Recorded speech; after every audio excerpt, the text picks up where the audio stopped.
అన్నది మీ మూవీలో డైలాగ్ తోటే మీకు ప్రపోజ్ చేస్తాను మేడం, ఐ లవ్ యూ అను. ఇప్పుడు దాకా అభిమానం అన్నారు కదా, అభిమానం అన్నాను మేడం. సైడ్ క్యారెక్టర్స్ గా మీరు చేసినప్పుడు మీ మీద ఉన్న అభిమానం మెయిన్ లీడ్ గా చేసినప్పుడు ఇష్టంగా మారింది. ఇన్ని మూవీస్ మెయిన్ లీడ్ గా చేశాక ఆ ఇష్టం అనేది ప్రేమగా మారింది.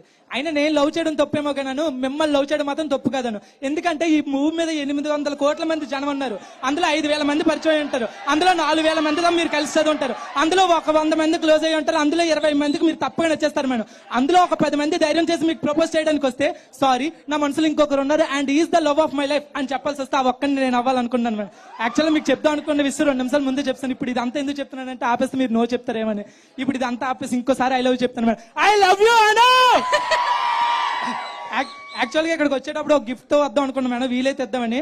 కాకపోతే నాకు మీ మీద ఉన్న ప్రేమకు సరిపడే గిఫ్ట్ అయితే ఎక్కడే దొరకలేదు మేడం. దొరికింది ఒకటి, అదేంటంటే దిస్ ఈజ్ మీ, నా ఈ జీవితం మీకు అంకితం madam. I love you Anu.